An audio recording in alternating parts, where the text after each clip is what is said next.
Okay, so yeah, so the challenge from HXP was this. Let me open this up so that you all can actually see it. That's not going to work well. Let me change. Where's the? Do I not have a theme? Nope. Cells on dark. Nope. All the way down. Dawn. Yeah, there we go. That's pretty readable. So, oh, this is actually CTR, not CBC, but CBC has the same issue. So, we can see in here, they give us, so they do some initialization, and I guess I should also mention what this MAC key is. Actually, did they ever use it? Oh, I see. Okay, so MACing in general is message authentication codes, and that basically provides the integrity that you sort of expect to just be there, that isn't there with pure encryption schemes, with like AES, CBC, CTR, etc. It provides you a way to authenticate that this was not manipulated in transit. Don't need to talk a lot more about that for right now. What we care about is this. So we have this auth-inc thing, which takes our message M, adds just, it's an append, so it's a string append, with this MAC key, which is random garbage that we have no idea what it is. And then takes the results of that, and then appends on the CRC of S. The CRC is a cyclical redundancy check, and basically it has a few nice properties I'll get in, but it's primarily meant as a redundancy check. It's meant to make sure that a bit didn't get flipped in transit. It has some properties where if you flip a single bit, the CRC is going to vary greatly. So it's like very obvious that something was changed. It's we can look actually if we open this up in Python. Import zlib. So if we like CRC32 of lead. Oh, it's a buffer, right? So it gives us, a large negative number in this case. But if we change this, even just flipping the lowest bit, it's completely different, right? It's now a relatively large positive number. And so this, like I said, it was meant for just checking to make sure you didn't have any bit flips in transit. It was not meant as an authentication. But it still does give us this nice quality where it's not random, but it's very well, it differs a lot. So we can't just like flip a single bit in it and make it think it's all good. Anyways, yeah, so we make sure the CRC also has some interesting properties where CRC of the message plus the CRC, what is it? CRC of the message, or of, I guess, like S at this point, plus the, what was it? Plus this, plus the CRC of the message plus the first CRC should be 0. It effectively cancels out when you add it into the string. So that's effectively what that's looking for. And so then we encrypt this, right? We're using AES CTR counter mode. We don't really care about this part of it right now. Just that is what you're supposed to do, right? You give it counter, and counter's CTR mode has the property where it's not the same. If you encrypt a block, if you have two blocks with the same contents, they don't encrypt the same. The counter is effectively mixed in with the block so that you don't have what we saw earlier, like the ECP Penguin, that won't work anymore. It will produce more garbage, produce more of a random result. So this seems relatively secure at first. We're using a relatively good encryption mode. We're doing some amount of checksumming on it. We have this randomness that we have no idea about, because you can see all we get is just this authenticated encrypted message just as a hex, as a number. So if we actually run this, just to see what it actually looks like, this is all we get. We just get this hex blob back. We know that, again, underneath that is CTR encrypted of the message, which is the JSON representation of the dictionary admin 0, plus some randomness, plus the CRC of everything. So, how can we start here? So this is where the malleability comes into play, because at the end, all we need to do is give back a properly MAC'd and CRC'd result such that admin is now 1. So we literally just need to flip that bit, right? We need to change it from hex 40 to hex 41, or no, sorry, hex 30 to hex 31. So, right, this sounds simple because, like I said, it's malleable, so we can just find what index that occurs at and flip that bit. But then we have the issue of, they check the CRC when they're decrypting it, and that will all be wrong all of a sudden. Because, again, the single bit flip in a CRC will throw the CRC off by a mile. So, doing a little bit of Googling, though, let's see, CRC 32 properties.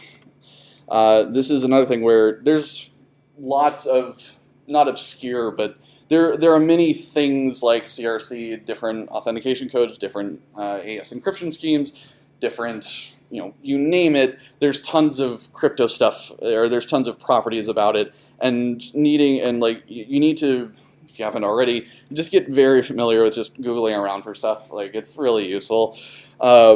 Somewhere in here, though, I saw the linear property. Yeah, so this is useful.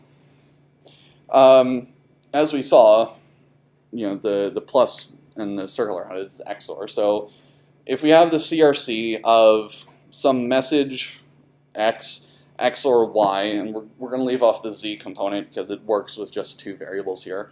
CRC of X, XOR Y is the same as CRC of X, XOR the CRC of Y. So this is really useful because, again, with this, AES CTR is malleable, so we can XOR things to influence the underlying plain text. So we know that, we can basically just plug in what we have here. X is our original message, so the JSON representation of admin 0. Y is the bit flipping that we're doing, so it's going to be lots of zeros with a 1 somewhere around, is that going to be like the 1, 2, 3, 4, 5, 6, 7, 8? Somewhere around, I think, the 11th character, we're just flipping 1 bit. And this property tells us that that result is the same as the CRC of the original message XOR the CRC of the difference, right? The CRC of the thing that we're XORing with. So if we, let's drop into a shell and just start messing around with numbers in an interactive shell is another super useful thing with crypto. Just because you can, introspect all the variables that you would ever want. And so, let's go through this. Let's grab all of our imports that we need. And so here's, our original message. A little bit bigger. So here's the original message that's being auth-inked. And so we'll say that that is M. And we'll go ahead and generate our random keys. But of course, since we're interactive, we can see what MAC key is, and that's going to be useful. So we'll go ahead and essentially just evaluate this line by hand. And we'll see, there's our admin plus all of our random garbage, right? So we can't just mutate all of this. We have to be very picky about what we're changing in here, because any changes to this MAC key is going to make this assert fail, which is going to cause, we don't get the flag. The program basically crashes with an assertion failure. So at this point, we're up here. I believe, okay, yeah, so here's our CRC. And all this is doing, by the way, is taking the CRC32, and so it does a couple things. First of all, if we CRC of what did I use originally? 1337. Right, Python 3. So you'll notice this is now positive, right, because we're XORing it with FFF. This also has the property of just, it makes it a number that is going to be positive. So we'll go and just evaluate this line, see what it comes back with, and we go up here, you can see we've had more data appended to the end of it. And now if we look at the CRC of this result, again, like I said, CRC has the other property where CRC of a message CRC of a message, if you then append that CRC and then CRC all of that again, you should get 0 back, and we do, right? So the only difference here was before we had our CRC, we had some large random number. As soon as we then append the CRC to it, we get 0. Cool, so we're on the right track, nothing is broken so far. We create, our new AES instance. PyCrypto, which is where these imports come from, super useful, super useful for crypto stuff in Python. It allows you, it has implementations of basically all of the common crypto systems, and it also has nice methods which allow you to, instantiate PyCrypto objects of, RSA or AES given whatever parameters you might have. So it can be surprisingly hard, especially with RSA that we'll talk about in a little bit. If you have certain components, right, if you have the primes that are involved, for instance, it can be oddly difficult to actually transform that into like a usable PyCrypto instance or a usable instance in most other crypto libraries. PyCrypto does it pretty well and pretty easily. There's still a little bit involved, but it makes it relatively painless. But yeah, so for our purposes, though, it also has AES implementation, and so that's what they're using here. We grab, our new AES instance, and again, if we encrypt S, we now have even more seeming random garbage, right? One of the things that I think is probably the coolest about crypto is we're going to take that and we're going to do some weird operations with it, and we're going to just flip a single bit and also make it checksum properly, just given that string of effectively random numbers, right? Crypto, it's weird, but it's also very cool and one of the more rewarding things, in my opinion, when you solve challenges in CTFs. So we have this result, and we'll save that as our auth-inc result. Just make a note of it. So at this point, we need to figure out what we actually need to do to flip this to a 1. So if I remember correctly, and actually this is where the string XOR function is nice, so let me redefine that. I think I cleared it out. I don't think I have it. MK sys join car ord MC zor ord KC or MC KC and zip MK. Okay, so if we string XOR S with just lots of null bytes, what did I do? Or expected string length 1 int found. Oh, is this a Python 3 difference? Probably is. Yeah, it is. That should be a byte. No? What am I doing here? Oh, it's because that's, yeah. Python 3 is different in a lot of regards with how it handles strings and characters versus ints and bytes, where the byte representation of this, of null byte, that I believe you can directly XOR with a number, if I'm not mistaken, or maybe not. I thought you could. What is it? There's a bytes array then. There's all kinds of weird things that make this a little bit easier. perhaps you can XOR byte arrays together. Is that it?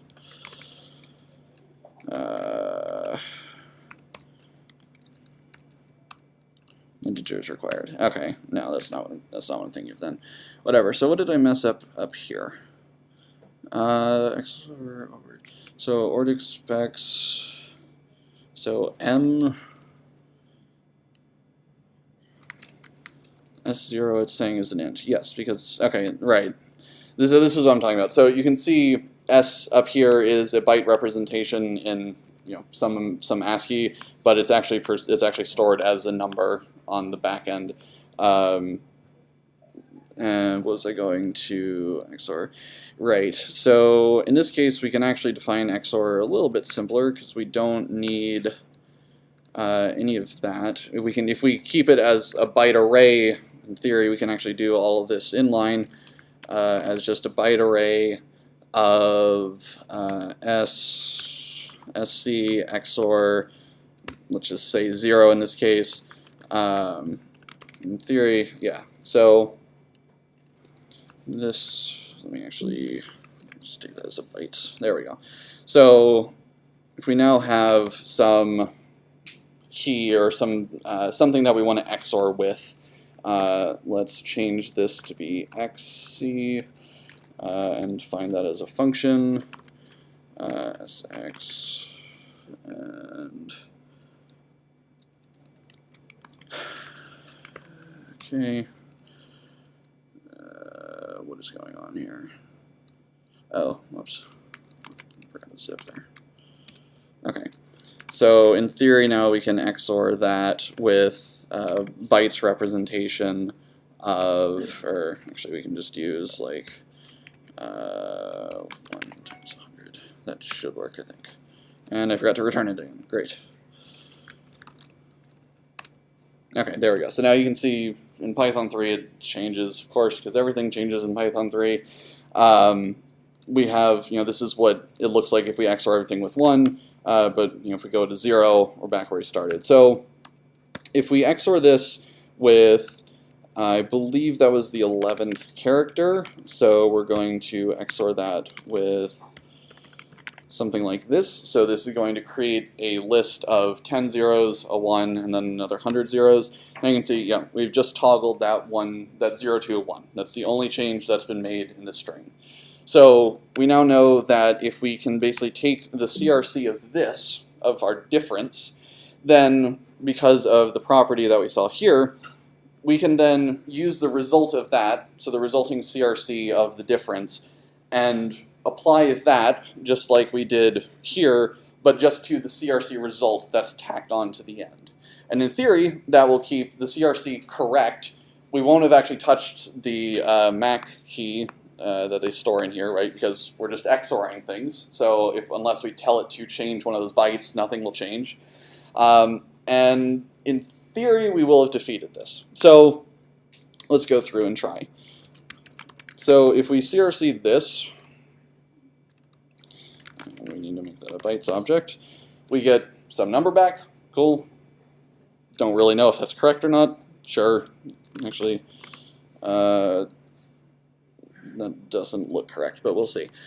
So what we're going to do to create, the final string is we're going to take our message. This has our original admin 0, our MAC key, and our CRC, and you'll notice it's exactly 32 bytes, which I should have mentioned this earlier. This is because of the length of the counter object, or because of how AES works in blocks, right? This is what allows this to work. If this was longer, we would be moving into a new block, and the counter would change, which means that's like our results have changed. Or I guess more importantly, if the CRC itself landed in a block boundary, then we could run into issues. But in this case, it's exactly 32. It's nice. So let me save this that we need as like our XOR key. So one more time, if we XOR those two, we just flip that one bit. The CRC that we care about was the last 4 bytes, I believe, at the end. So we need to XOR the 1 to flip or we need to XOR this pattern in to just flip this 1. And then we also need to, on top of that, XOR in, this is going to be 28 null bytes to bring us to the end. And now we need to also XOR on the chain, like the CRC of the things that we changed, right? So in theory, if we add that, I'm not sure that's exactly going to work, yeah. So let me just convert that into how they pack this.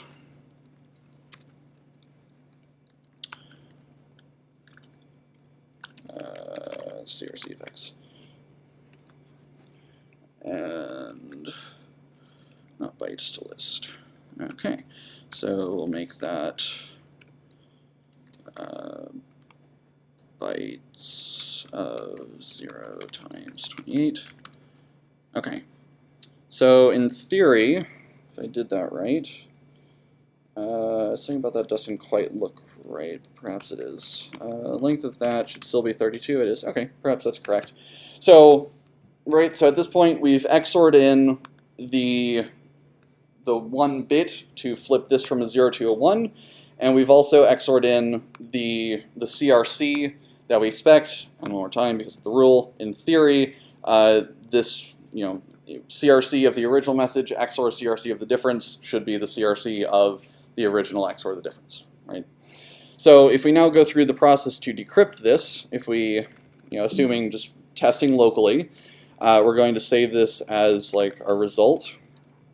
And we should still have our AES object good. We're going to decrypt, oh, and actually we do need to reinitialize this because our counter will have changed.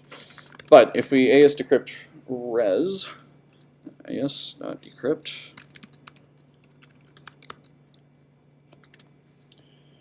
okay. So we can immediately see, oh, wait, hold on, that's not the encrypted message. What am I doing here? S is not, where's our encrypted part? Oh, I never saved, whoops, I never saved the encrypted result. That would do it. So this is all still fine because all the logic still applies. But now we just need to AES encrypt. S should still be the unmodified thing, looks good. So encrypt S, and we're just going to save that back into S for now, actually S2, make it a little bit easier, make sure we still have it. And then this just needs to be changed to XOR S2 with it. Res, that looks better, okay. So you'll notice in res, the only thing that's changed is that somewhere in here we should have a single bit that's been flipped, corresponding to this admin 0 changing into an admin 1. So S of 11 and S2 of 11, you can see they've changed.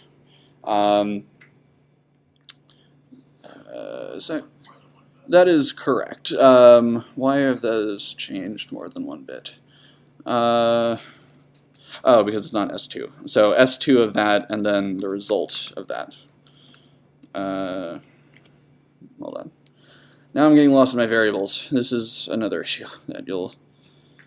So S2, it's S2 and res. Okay, it should have been 10, I think. Okay, there we go. There's the 1-bit flip that we were expecting. So that all looks good, and the CRC will have changed more. So if we look at these two, visually, you can see, yeah, these last 4 bytes are completely different, which is more or less what we would expect. So that all looks fine. Let's now see if it decrypts properly. So we need to reinitialize our AES instance again because we'll talk next week about in more detail about counter mode and some of the other modes. But yeah, we need to reinitialize this. But if we now AES.decrypt res, you'll notice when we decrypted, right, we still got our flipped bit. This all still looks, it's garbage, right? It's supposed to be random, so we can't easily tell if that's correct. But let's save this over to decrypt. So the next check, right, is the CRC, as we saw before. CRC of all this should still be 0, because message plus the CRC of the message, the CRC of all of that should still be 0. So that's not good. This is immediately going to fail this assertion check, and so kaboom, program. We've lost there. Now, let me bring up. Where was it? Oh, I think I put that in there. Regardless, so this is the exact issue that I ran into when I was writing the solver initially, and I was hoping that I just made a dumb bug because that was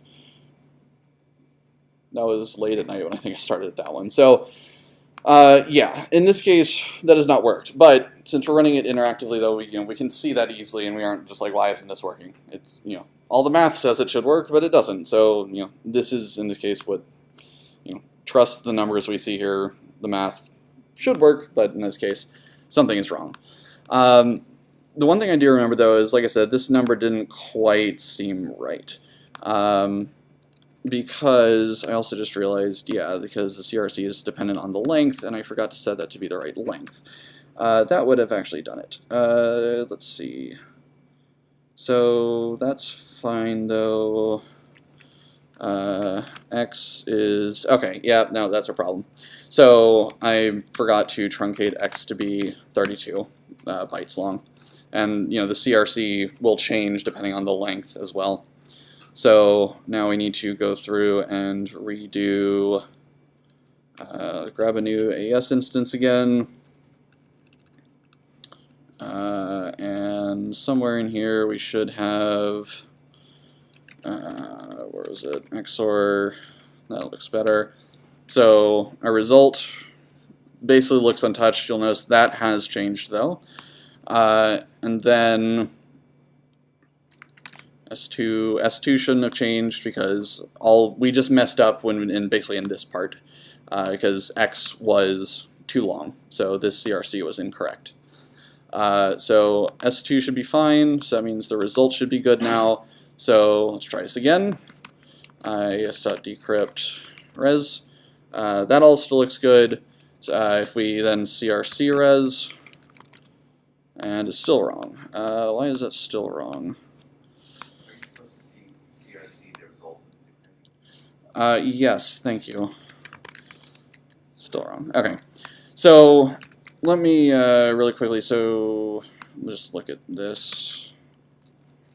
CRC of X. I thought that was correct. Let me find the exact constant that I ended up using, because like I said, I ran into this exact issue. I'm sure that there's something I'm missing again with just forgetting the CRC, but CRC again has another property, or it's the same property but in reverse, where we can kind of figure out what this constant should be by just looking at basically XORing the result of a proper encryption with the results of a modified encryption that we're just like manually are messing with. Let me explain this better. So if we have our original message, which I think was not an M, S, I think it's an S. So we're going to get rid of the last 4 bytes because that's the CRC, right? And all we care about is the data up until then. So if we XOR let's see, that up into there. No, that's not what I thought it was. S2 is garbage. This is where I should have done all this in a notepad. It's easier to read. S. That's still fine. Okay. Yeah, let me just find the write-up, so we're running a little bit low on time. CTF solutions. HXP is not in here. Oh, there it is. Ouch. Okay, so this is the magic constant that I ended up using, and I recovered this effectively by taking the expected output from this, so m plus mac key. So that, and then I manually just said let's XOR, basically let's take the CRC of that, and then let's XOR that with the CRC of this, except with this admin1 set. And that EF constant is, you can see, the exact one that I have up here. Oops. All right, so that's how I recovered that. And again, that's the same transitive almost property of CRC that we saw earlier, except for whatever reason, the CRC of the padding of the XOR that I gave it, I thought that was it, whatever. Anyways, so we have this number, again, this is, in theory, effectively the CRC of, oh, I just realized what was happening. X, right, the CRC, the difference is not 32 bytes, it's 28, because the CRC makes up the last 4 bytes. Let's try this one more time. CRC of X through 28 should be, no, that's still, okay, that's weird. That does not make any sense. Whatever. So there's our constant. That's the one I end up using up here. And you can see this ends up being the solver for it. You literally just give it in the ciphertext that's given out from the program here. I immediately decode it again to get everything into a bytes form that I can mess with. This is the delta that we're XORing everything by down here, and then I just have this constant of that is the CRC of the difference effectively. And then we just pack everything back into the hex form that they're expecting. So let me just run the program really quickly. So there's our output. Let me go into the write-ups repo, solutions, HXP. So you can see this gives us an output which we pass back, and well, it would have read out the flag if it was here. And so you can see again the only changes in the ciphertext are the 7 and 6 here, and then the 4 bytes at the end. So those 8 nibbles. It's when you first look at this, it seems like reasonable. They've got some randomness. They're using a good encryption mode, and they've got some amount of checking to make sure that you aren't tampering with it. But a little bit of Googling shows hey, CRC is effectively malleable in the same way that AES is. Not really the correct terminology, but hope it gets the point across. And so you can just kind of chain these XORs together, and you've now successfully just you've changed up all the encrypted plaintext without actually having any knowledge of what it is, to make it so that it still is macked properly with the CRC, but admin is now 1. And so you win. So yeah, this was kind of a scatterbrain demo. I'm still not entirely sure why that last one didn't work. But in general, are there any questions about like strategy or why something in here broke or didn't do what you would think it would do? Anything like that? Again, a lot of these properties are just you Google for them. I didn't even know that CRC had this property until I had to look it up for the challenge. So I knew it was not good for actually doing real authentication or anything, but it also has some nice properties to it like this. So any questions? Cool. Okay. That's unsaved. That's fine. Where did PowerPoint go? Amazing. Okay.